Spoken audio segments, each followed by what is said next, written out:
Selamat siang, Ibu Rina, Ibu Erin, dan teman-teman semua.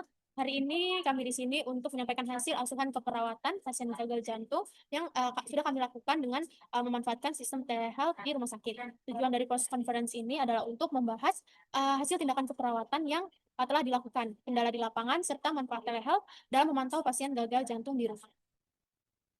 Baik, selamat siang semuanya. Silakan ya, boleh dimulai Rani. Ya. Baik, pasien kami atas nama Nyonya A, usia 65 tahun dengan jenis kelamin perempuan, dengan diagnosa medisnya yaitu gagal jantung kongestif. Pasien mulai dirawat sejak 5 November 2025 dan akan dilakukan program pada RS Care Monitoring, sistem pemantauan kesehatan melalui jarak jauh. Parameter yang digunakan yaitu meliputi tekanan darah, nadi, saturasi, berat badan, serta kepatuhan obat harian. Kemudian dari data telehealth, kami menemukan bahwa kepatuhan pasien dalam minum obat masih rendah sekitar 60% dan berat badan naik 2 kilo dalam 3 hari terakhir. Baik, silakan lanjut ke hasil pengkajiannya ya. Baik, ada pula data subjektif dan juga objektif yang telah didapatkan. Data subjektif yaitu berupa pasien merasa mudah lelah dan merasa sesak saat aktivitas ringan. Pasien juga kadang lupa dalam minum obat. Pasien merasa cemas karena jantungnya sering berdebar. Ada pula data objektif yang mendukung yaitu tekanan darahnya 150/90 mmHg, nadinya 102 kali per menit, dan RR pasien yaitu 26 kali per menit. Saturasi oksigen pasien 93%, serta adanya edema tungkai terdapat +2.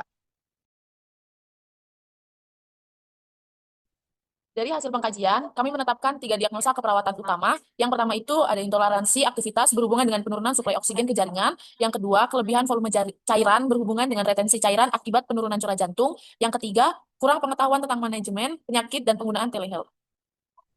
Baik, bagus. Coba boleh jelaskan rencana keperawatan kalian ke depannya?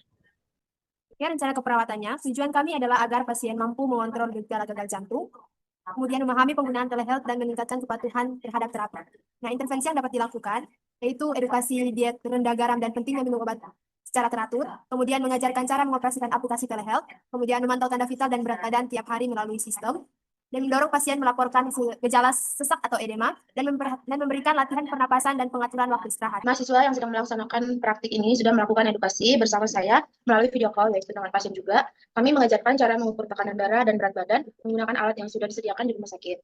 Edukasi dia juga diberikan kepada keluarga melalui fitur telekonseling dan pemantauan dilakukan 2 kali sehari, pagi dan juga sore. Iya, jadi awalnya saya agak bingung pakai aplikasinya, tapi sekarang sudah mulai terbiasa. Saya juga senang sih, karena nggak harus ke rumah sakit lagi, cukup lewat HP aja. Bagus sekali ya, Bu. Berarti sistemnya membantu Ibu ya. Iya, Bu. Jadi saya lebih sadar pentingnya kontrol dan minum obat teratur. Baik, untuk evaluasi, setelah 3 hari sesak berkurang, tekanan darah turun menjadi 135/85 mmHg, kemudian edema kaki menurun, kepatuhan minum obat meningkat menjadi 90%, dan pasien mampu menggunakan aplikasi telehealth secara mandiri. Baik, jadi kesimpulan yaitu sementara masalah kelebihan cairan mulai teratasi dan pasien lebih memahami mengenai perawatan mandiri di rumah. Baik, lalu kemudian apa kendala yang kalian hadapi selama proses ini? Kendalanya itu sinyal internet di rumah pasien kadang tidak stabil. Lalu jadi ada data vital yang tidak langsung masuk. Lalu apa solusinya? Kami meminta pasien mencatat hasil pengukuran di buku harian, lalu mengunggah datanya saat sinyalnya sudah stabil. Baik, itu solusi yang kreatif ya. Bagaimana tanggapan pasien terhadap sistem yang kalian lakukan ini? Saya merasa lebih diperhatikan sih, meskipun nggak langsung ke rumah sakit. Tapi kadang saya juga takut kalau salah masukkan data. Oke, nanti kami akan coba mengecek ulang ya melalui sistem kami setiap pagi apakah sudah benar datanya atau tidak. Baik, berarti bagus sekali ya. Ini contoh kolaborasi yang baik antara perawat, pasien, dan teknologi, serta telehealth ini memang bukan sekedar alat biasa, tetapi sarana untuk memperluas pelayanan keperawatan kita. Ya, Bu, di sini juga saya bisa belajar bahwa dengan telehealth ini bisa sangat membantu karena pasien dapat tetap mandiri, tapi tetap dalam pemantauan perawat. Saya juga bisa belajar mengenai pentingnya edukasi yang berkelanjutan pada pasien supaya pasien tidak takut dalam menggunakan teknologi sekarang. Dan menurut saya, perawat punya peran besar untuk memastikan data yang dikirim pasien valid dan bisa ditindaklanjuti. Bagus ya semuanya. Berarti refleksi kalian ini menunjukkan bagaimana pemahaman kritis terhadap praktek telehealth ini. Ya, Bu, kami juga demikian juga hasil post conference kami hari ini. Kami berharap bahwa telehealth ini dapat terus dikembangkan sebagai inovasi pelayanan keperawatan, terutama bagi pasien dengan penyakit-penyakit kronis tertentu seperti gagal jantung.